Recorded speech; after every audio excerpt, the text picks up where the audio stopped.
નમસ્તે, મારું નામ મનાલી વૈદ્ય છે.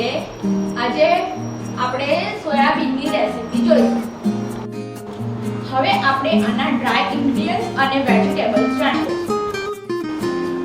સૌપ્રથમ આપણે બધા વેજીટેબલ્સ જોઈ લઈશું, જેમાં એક બટાકું, એક કાંદો, એક ટામેટું અને થોડા ફુદીનાના પત્તા. હવે આપણે મસાલા જોઈ લઈશું, જેમાં હળદર, લાલ મરચું, મીઠું, ઘરે બનાવેલો ગરમ મસાલો. હવે આપણે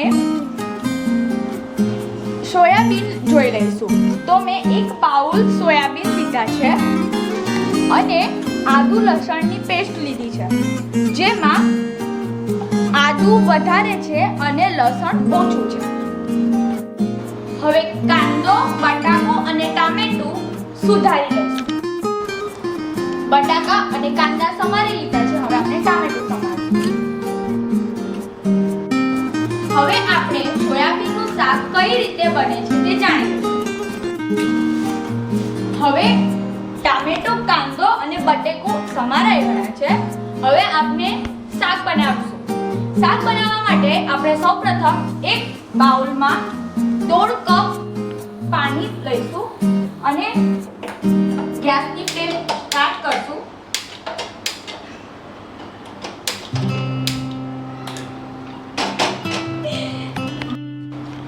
હવે આપણે ગેસની ફ્લેમ ચાલુ કરી દીધી છે અને તેની ફ્લેમ થોડી હાઈ રાખી. થોડું પાણી ઉકળે એટલે આપણે તેમાં 1 કપ સોયાબીન ઉમેરી દઈશું. હવે આપણે એક કુકર લઈશું અને કુકરની અંદર તેલ ઉમેરીશું.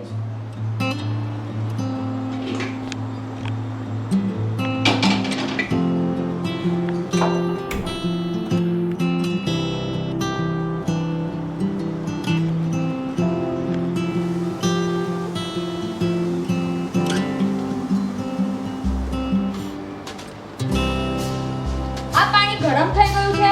હવે તેમાં આપણે સોયાબીન એડ કરીએ.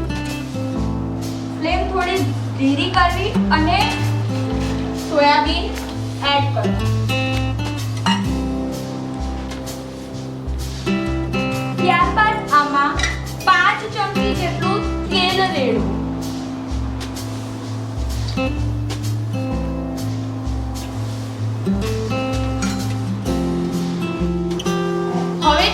ગરમ થઈ ગયું છે. આપણે તેની અંદર સમારેલા કાંદા ઉમેરી દઈશું.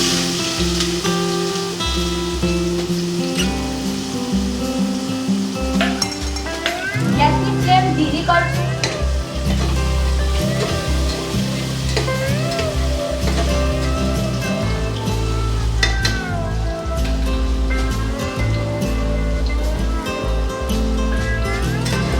આ કાંદો થોડોક લાલાશ પડતો થાય ત્યાં સુધી ગરમ કરો.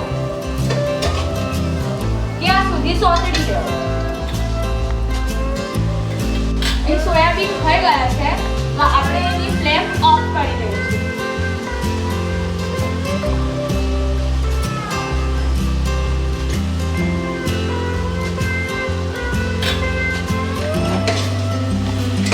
કાંદા અને ટામેટા એક રસ થઈ જાય ત્યાં સુધી હલાવો.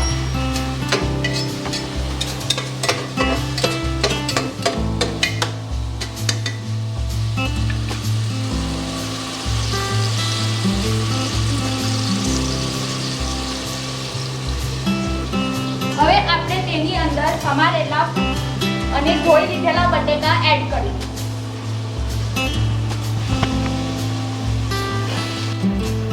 બટેકાની સાઈઝ થોડી મોટી રહે તે જ રીતે કાપવી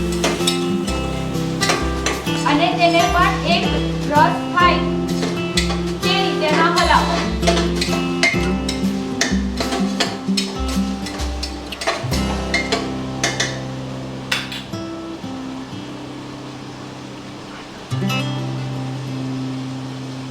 ને ગેસની ફ્લેમ થોડી ફૂલ કરશું, મીડિયમ.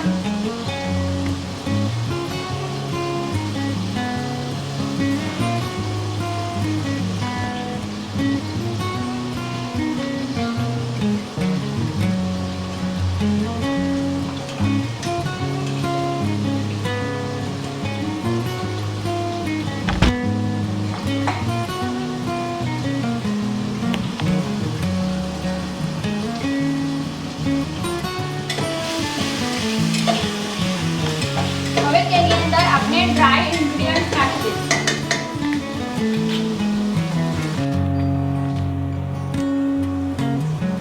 એક ટેબલ સ્પૂન હળદર. આમાં આપણે લીલો મસાલો એડ નથી કરવાનો, ઓન્લી લાલ મરચું જ એડ કરવાનું છે. તો આપણે એને સ્વાદ પ્રમાણે તીખાશ આપીશું.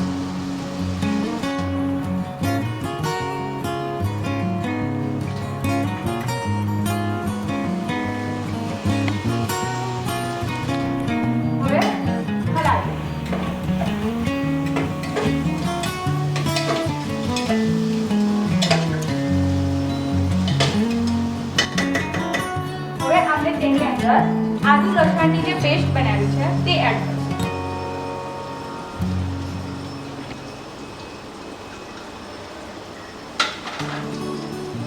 તેને પણ એક સરખી રીતે મિક્સ કરી દઈશું.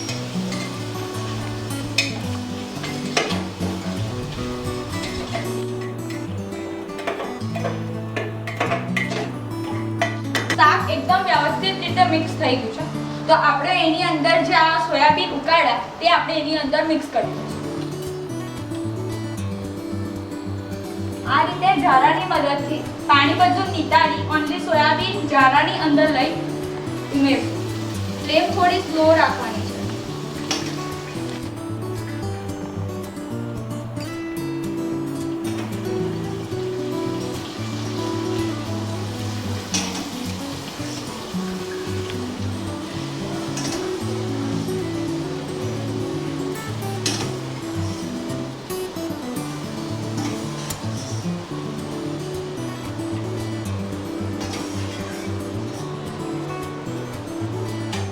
આપણા બધા સોયાબીન એડ થઈ ગયા છે. હવે આપણે તેને મિક્સ કરી દઈશું.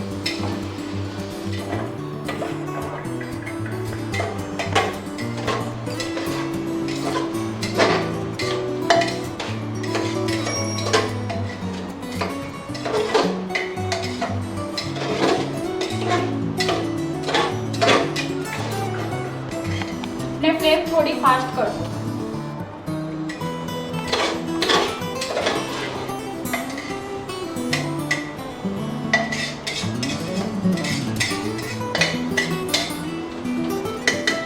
હવે આ શાક મિક્સ થઈ ગયું છે. સોયાબીન પણ એડ થઈ ગયા છે. હવે આપણે તેની અંદર પાણી ઉમેરીશું. તો મેં આ 1 બાઉલ જેટલું પાણી લીધું છે. થોડુંક હજુ એડ કરશું. હવે આપણે સ્વાદ પ્રમાણે મીઠું એડ કરીશું.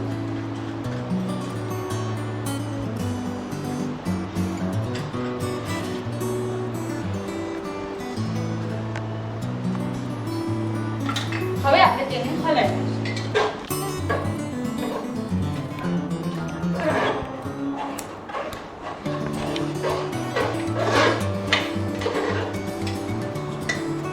હવે થોડા ઉકળા આવે ત્યાં સુધી વાર જોઈશું.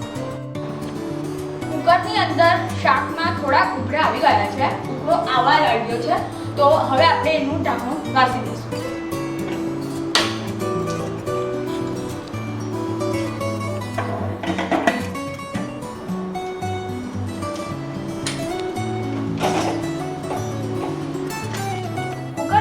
બંધ કરી દીધું છે. હવે 5 સીટી વાગે ત્યાં સુધી આપણે એને થવા દઈશું.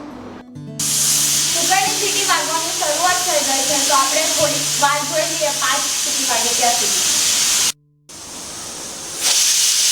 હવે કુકરની 5મી સીટી વાગી ગઈ છે.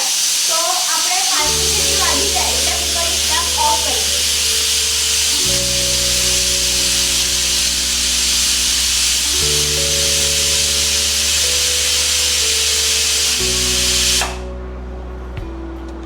ફ્લેમ ઓફ કરી દીધી છે. હવે આપણે 5 મિનિટ પછી કુકર થોડુંક ઠંડુ થાય ત્યારે આપણે એને ખોલીશું. હવે આપણું કુકર ઠંડુ થઈ ગયું છે. તો આપણે એને ખોલી લઈશું.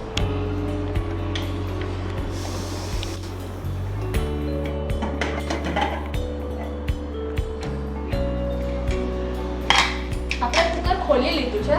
ગેસની ફ્લેમ ચાલુ કરી.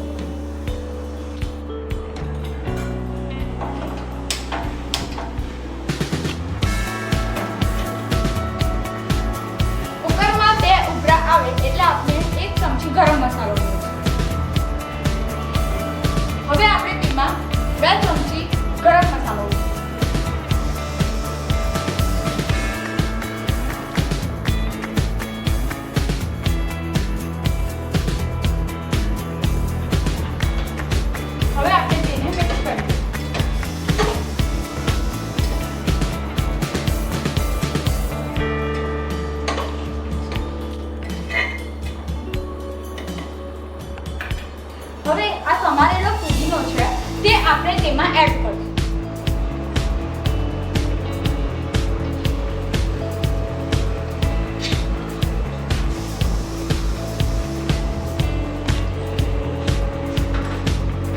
ફુદીનો એડ થઈ ગયો છે. હવે આપણે તેને મિક્સ કરીશું.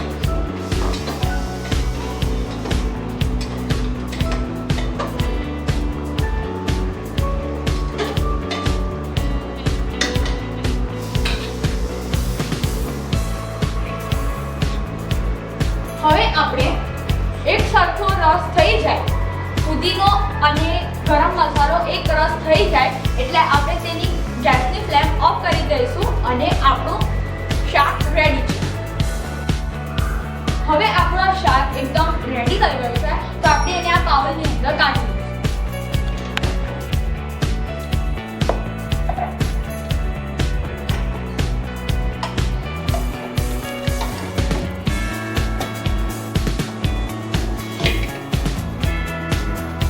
હવે આપણું આ શાક નીકળી ગયું છે તો તમે જોઈ શકો છો એકદમ વ્યવસ્થિત શાક રીતે રેડી થઈ ગયું છે અને બની પણ ગયું છે. ખૂબ જ સરસ એકદમ એની સુગંધ આવી રહી છે, જબરજસ્ત. આનો મેઇન કારો છે એનો ફુદીનો. તમે જેટલો ફુદીનો એમાં યુઝ કરશો એટલો જ સરસ ટેસ્ટ આવશે. અને મારા મમ્મીએ બનાવેલો ગરમ મસાલો જે અમે ઘરે બનાવ્યો છે એનાથી ખૂબ જ સરસ ટેસ્ટ આવે છે આનો. તો થેન્ક યુ સો મચ મારો વિડીયો જોવા બદલ આભાર. અને તમે પણ એક વખત આ ટ્રાય કરજો. સોયાબીનનું શાક એકદમ આપણા માટે ન્યુટ્રિશનિક હેલ્ધી છે.